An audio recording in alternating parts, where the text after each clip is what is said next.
নমস্কার বন্ধুরা, আজকের গল্পের আসরে আপনাদেরকে স্বাগত জানাই। আজ আবারও একটি নতুন গল্প নিয়ে আমি হাজির হয়েছি।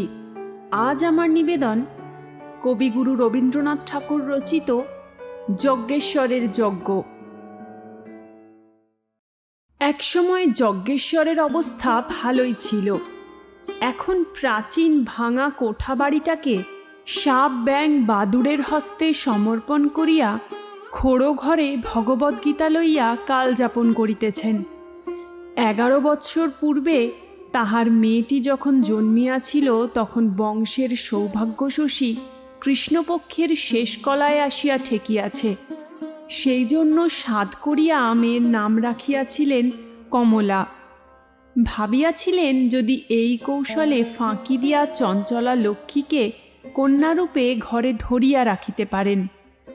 লক্ষ্মী সেফন দিতে ধরা দিলেন না, কিন্তু মেয়েটির মুখে নিজের শ্রী রাখিয়া গেলেন।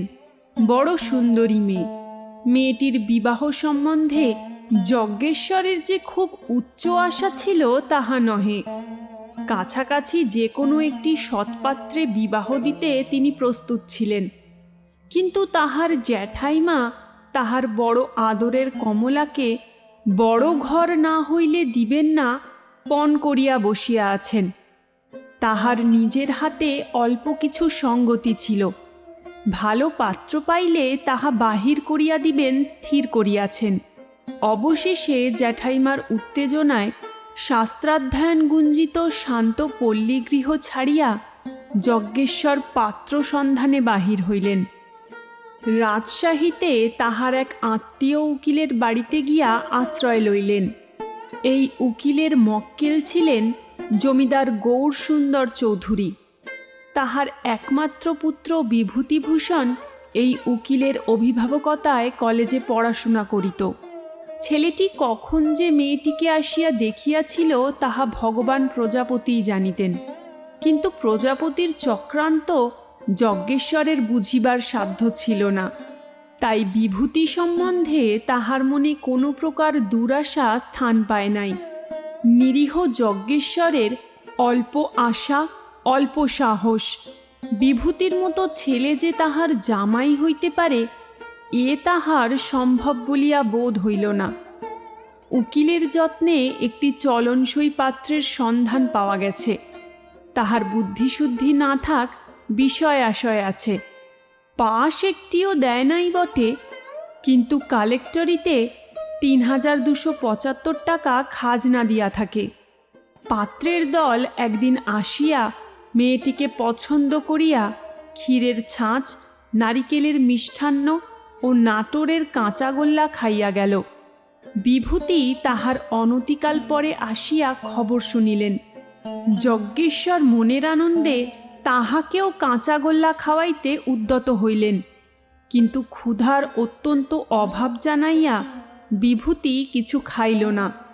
কাহারও সহিত ভালো করিয়া কথাই কহিল না, বাড়ি চলিয়া গেল। সেই দিনই সন্ধ্যাবেলায় উকিলবাবু বিভূতির কাছ হইতে এক পত্র পাইলেন। মর্মটা এই, যজ্ঞেশ্বরের কন্যাকে তাহার বড় পছন্দ এবং তাহাকে সে বিবাহ করিতে উৎসুক। উকিল ভাবিলেন, এ তো বিষম মুশকিলে পড়িলাম। গৌরসুন্দরবাবু ভাবিবেন আমিই আমার আত্মীয় কন্যার সহিত তাহার ছেলের বিবাহের চক্রান্ত করিতেছি। অত্যন্ত ব্যস্ত হইয়া তিনি যজ্ঞেশ্বরকে দেশে পাঠাইলেন এবং পূর্বোক্ত পাত্রটির সহিত বিবাহের দিন যথাসম্ভব নিকটবর্তী করিয়া দিলেন। বিভূতিকে ডাকিয়া অভিভাবক মহাশয় পড়াশোনা ছাড়া আর কোনো দিকে মন দিতে বিশেষ করিয়া নিষেধ করিলেন।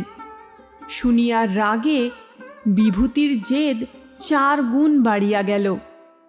বিবাহের আয়োজন উদ্যোগ চলিতেছে। এমন সময় একদিন যজ্ঞেশ্বরের খোড়ো ঘরে বিভূতিভূষণ স্বয়ং আসিয়া উপস্থিত। যজ্ঞেশ্বর ব্যস্ত হইয়া কহিলেন, এসো বাবা, এসো। কিন্তু কোথায় বসাইবেন, কি খাওয়াইবেন, কিছুই ভাবিয়া পাইলেন না। এখানে নাটোরের কাঁচাগোল্লা কোথায়? বিভূতিভূষণ যখন স্নানের পূর্বে রোয়াকে বসিয়া তেল মাখিতেছেন, তখন জ্যাঠাইমা তাহার রজতগিরিনিভ গৌর পুষ্ট দেহটি দেখিয়া মুগ্ধ হইলেন। যজ্ঞেশ্বরকে ডাকিয়া কহিলেন, এই ছেলেটির সঙ্গে আমাদের কমলের বিবাহ হয় নাকি? ভীরু যজ্ঞেশ্বর বিস্ফারিত নেত্রে কহিলেন, সে কি হয়? জ্যাঠাইমা কহিলেন, কেন হইবে না, চেষ্টা করিলেই হয়। এই বলিয়া তিনি বাথানপাড়ার গোয়ালাদের ঘর হইতে ভালো ছানা ও ক্ষীর আনাইয়া বিবিধ আকার ও আয়তনের মোদক নির্মাণে প্রবৃত্ত হইলেন। স্নানাহারের পর বিভূতিভূষণ সলজ্জে সসংকোচে নিজের বিবাহের প্রস্তাব উত্থাপন করিলেন। যজ্ঞেশ্বর আনন্দে ব্যাকুল হইয়া জ্যাঠাইমাকে সুসংবাদ দিলেন। জ্যাঠাইমা শান্তমুখে কহিলেন, তা বেশ হয়েছে বাপু, কিন্তু তুমি একটু ঠান্ডা হও। তাহার পক্ষে এটা কিছুই আশাতীত হয় নাই। যদি কমলার জন্য একদিক হইতে কাবুলের আমির ও অন্য দিক হইতে চীনের সম্রাট তাহার দ্বারস্থ হইত, তিনি আশ্চর্য হইতেন না। ক্ষীণাশ্বাস যজ্ঞেশ্বর বিভূতিভূষণের হাত ধরিয়া বলিতে লাগিলেন, দেখো বাবা, আমার সকল দিক যেন নষ্ট না হয়। বিবাহের প্রস্তাব পাকা করিয়া বিভূতিভূষণ তাহার বাপের কাছে আসিয়া উপস্থিত হইলেন। গৌরসুন্দর নিজে নিরক্ষর ছিলেন বলিয়া শিক্ষিত ছেলেটিকে মনে মনে বিশেষ খাতির করিতেন। তাহার কোনো আচরণে বা মতে পাছে তাহার ছেলের কাছে সুশিক্ষা বা শিষ্টতার অভাব ধরা পড়ে, এই সংকোচ তিনি দূর করিতে পারিতেন না। তাহার একমাত্র প্রাণাধিক পুত্র যেন বাপকে মনে মনে ধিক্কার না দেয়, যেন অশিক্ষিত বাপের জন্য তাহাকে লজ্জিত না হইতে হয়, এ চেষ্টা তাহার সর্বদা ছিল। কিন্তু তবু যখন শুনিলেন বিভূতি দরিদ্র কন্যাকে বিবাহ করিতে উদ্যত, তখন প্রথমটা রাগ প্রকাশ করিয়া উঠিলেন। বিভূতি নতশিরে চুপ করিয়া রহিল। তখন গৌরসুন্দর কিঞ্চিৎ শান্ত হইয়া নিজেকে সংশোধন করিয়া লইয়া কহিলেন, আমি কি পণের লোভে তোমাকে বিবাহ করিতে বলিতেছি? তা মনে করিও না। নিজের ছেলেকে লইয়া বেহাইয়ের সঙ্গে দরদস্তুর করিতে বসিব? আমি তেমন ছোট লোক নই, কিন্তু বড় ঘরের মেয়ে চাই। বিভূতিভূষণ বুঝাইয়া দিলেন, যজ্ঞেশ্বর সম্ভ্রান্ত বংশীয়, সম্প্রতি গরিব হইয়াছেন। গৌরসুন্দর দায়ে পড়িয়া মত দিলেন, কিন্তু মনে মনে যজ্ঞেশ্বরের প্রতি অত্যন্ত রাগ করিলেন। তখন দুই পক্ষে কথাবার্তা চলিতে লাগিল। আর সব ঠিক হইল, কিন্তু বিবাহ হইবে কোথায় তাহা লইয়া কিছুতেই নিষ্পত্তি হয় না। গৌরসুন্দর এক ছেলের বিবাহে খুব ধুমধাম করিতে চান, কিন্তু বুড়া শিবতলার খোড়ো ঘরে সমস্ত ধুমধাম ব্যর্থ হইয়া যাইবে। তিনি জেদ করিলেন, তাহারই বাড়িতে বিবাহ সভা হইবে। শুনিয়া মাতৃহীনা কন্যার দিদিমা কান্না জুড়িয়া দিলেন। তাহাদেরও তো একসময় সুদিন ছিল, আজ লক্ষ্মী বিমুখ হইয়াছেন বলিয়া কি সমস্ত সাধ জলাঞ্জলি দিতে হইবে? পিতৃপুরুষের মান বজায় থাকিবে কি? সে হইবে না। আমাদের ঘর খোড়ো হোক আর যাই হোক, এইখানেই বিবাহ দিতে হইবে। নিরীহ প্রকৃতি যজ্ঞেশ্বর অত্যন্ত দ্বিধায় পড়িয়া গেলেন। অবশেষে বিভূতিভূষণের চেষ্টায় কন্যাগৃহেই বিবাহ স্থির হইল। ইহাতে গৌরসুন্দর এবং তাহার দলবল কন্যাকর্তার উপর আরও চটিয়া গেলেন। সকলেই স্থির করিলেন, স্পর্ধিত দরিদ্রকে অপদস্থ করিতে হইবে। বরযাত্র যাহা জোটানো হইল তাহা পল্টন বিশেষ। এ সম্বন্ধে গৌরসুন্দর ছেলের কোনো পরামর্শ লইলেন না। বৈশাখ মাসে বিবাহের দিন স্থির হইল। যজ্ঞেশ্বর তাহার স্বল্প বিশিষ্ট যথাসর্বস্ব পণ করিয়া আয়োজন করিয়াছে। নূতন আটচালা বাঁধিয়াছে। পাবনা হইতে ঘি, ময়দা, চিনি, দধি প্রভৃতি আনাইয়াছে। জ্যাঠাইমা তাহার যে গোপন পুঁজির বলে স্বগৃহেই বিবাহ প্রস্তাবে জেদ করিয়াছিলেন, তাহার প্রায় শেষ পয়সাটি পর্যন্ত বাহির করিয়া দিয়াছেন। এমন সময় দুর্ভাগার অদৃষ্টক্রমে বিবাহের 2 দিন আগে হইতে প্রচণ্ড দুর্যোগ আরম্ভ হইল। ঝড় যদি বা থামে তো বৃষ্টি থামে না, কিছুক্ষণের জন্য যদি বা নরম পড়িয়া আসে আবার দ্বিগুণ বেগে আরম্ভ হয়। এমন বর্ষণ 20-25 বছরের মধ্যে কেহ দেখে নাই। গৌরসুন্দর পূর্ব হইতেই গুটিকতক হাতি ও পালকি স্টেশনে হাজির রাখিয়াছিলেন। আশপাশের গ্রাম হইতে যজ্ঞেশ্বর ছইওয়ালা গরুর গাড়ির জোগাড় করিতে লাগিলেন। দুর্দিনে গাড়োয়ানরা নড়িতে চায় না।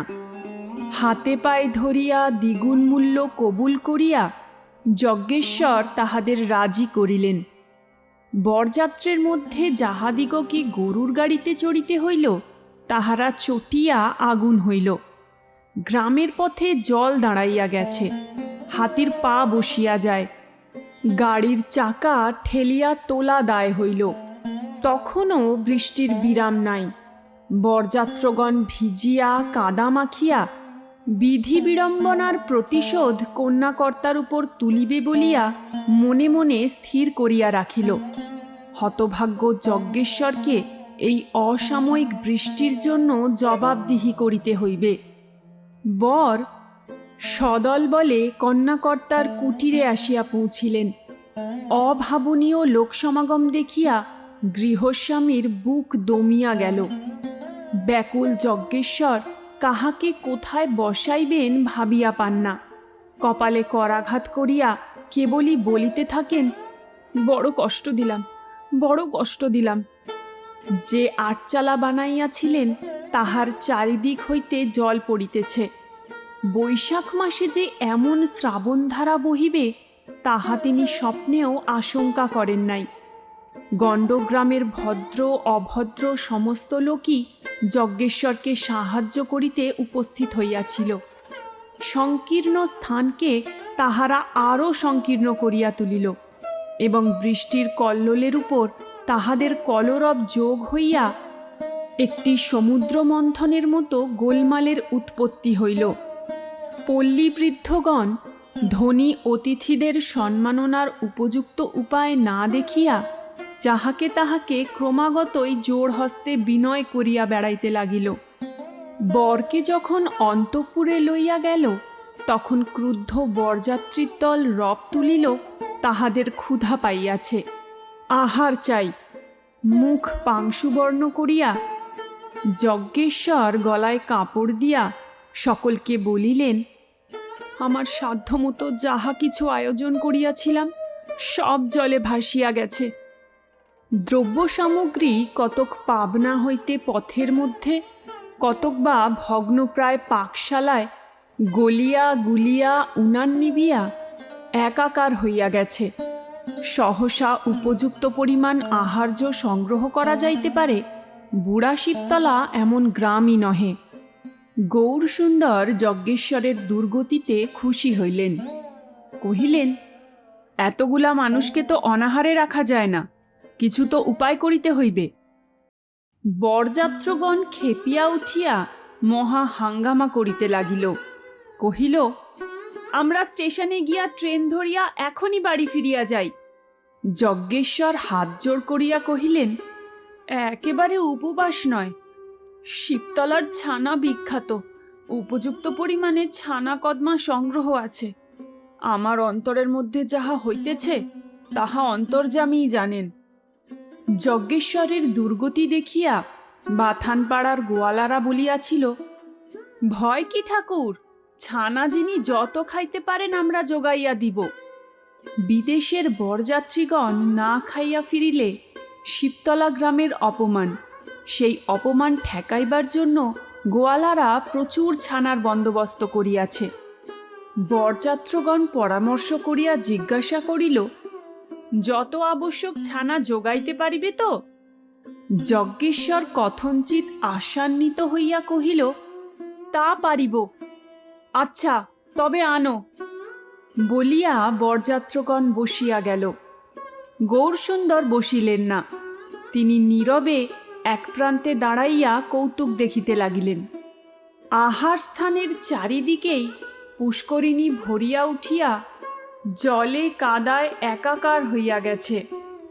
যজ্ঞেশ্বর যেমন যেমন পাতে ছানা দিয়া যাইতে লাগিলেন, তৎক্ষণাৎ বরযাত্রগণ তাহা কাঁধ ডিঙাইয়া পশ্চাতে কাদার মধ্যে টপ টপ করিয়া ফেলিয়া দিতে লাগিল। উপায়বিহীন যজ্ঞেশ্বরের চক্ষু জলে ভাসিয়া গেল। বারংবার সকলের কাছে জোড়হাত করিতে লাগিলেন। কহিলেন, আমি অতি ক্ষুদ্র ব্যক্তি, আপনাদের নির্যাতনের যোগ্য নই। একজন শুষ্ক হাস্য হাসিয়া উত্তর করিল, মেয়ের বাপ তো বটেন, সে অপরাধ যায় কোথায়? যজ্ঞেশ্বরের স্বগ্রামের বৃদ্ধগণ বারবার ধিক্কার করিয়া বলিতে লাগিল, তোমার যেমন অবস্থা সেই মতো ঘরে কন্যাদান করিলেই এ দুর্গতি ঘটিত না। এদিকে অন্তঃপুরে মেয়ের দিদিমা অকল্যাণ শঙ্কা সত্ত্বেও অশ্রু সংবরণ করিতে পারিলেন না দেখিয়া মেয়ের চোখ দিয়া জল পড়িতে লাগিল। যজ্ঞেশ্বরের জ্যাঠাইমা আসিয়া বিভূতিকে কহিলেন, ভাই, অপরাধ যা হইবার তা তো হইয়া গেছে, এখন মাপ করো, আজিকার মতো শুভকর্ম সম্পন্ন হইতে দাও। এদিকে ছানার অন্যায় অপব্যয় দেখিয়া গোয়ালার দল রাগিয়া হাঙ্গামা করিতে উদ্যত। পাছে বরযাত্রদের সহিত তাহাদের একটা বিবাদ বাঁধিয়া যায়, এই আশঙ্কায় যজ্ঞেশ্বর তাহাদিগকে ঠান্ডা করিবার জন্য বহুতর চেষ্টা করিতে লাগিলেন। এমন সময় ভোজনশালায় অসময় বর আসিয়া উপস্থিত। বরযাত্ররা ভাবিল, বর বুঝি রাগ করিয়া অন্তঃপুর হইতে বাহির হইয়া আসিয়াছেন। তাহাদের উৎসাহ বাড়িয়া উঠিল। বিভূতি রুদ্ধকণ্ঠে কহিলেন, বাবা, আমাদের এ কিরকম ব্যবহার? বলিয়া একটা ছানার থালা স্বহস্তে লইয়া তিনি পরিবেশনে প্রবৃত্ত হইলেন। গোয়ালাদিগকে বলিলেন, তোমরা পশ্চাৎ দাঁড়াও, কাহারও ছানা যদি পাকে পড়ে তো সেগুলা আবার পাতে তুলিয়া দিতে হইবে। গৌরসুন্দরের মুখের দিকে চাহিয়া দুই একজন উঠিবে কিনা ইতস্তত করিতেছিল। বিভূতি কহিলেন, বাবা, তুমিও বসিয়া যাও, অনেক রাত হইয়াছে। গৌরসুন্দর বসিয়া গেলেন। ছানা যথাস্থানে পৌঁছিতে লাগিল। আজকের গল্প এখানেই শেষ। আশা করি গল্পটি আপনাদের ভালো লাগবে। ভালো লাগলে অবশ্যই একটি লাইক এবং আমার চ্যানেলটিকে সাবস্ক্রাইব করতে ভুলবেন না। আপনাদের পরিচিতদের সাথে এই গল্পটিকে অবশ্যই শেয়ার করবেন। ফিরে আসব আবারও একটি নতুন গল্প নিয়ে। ভালো থাকবেন। নমস্কার।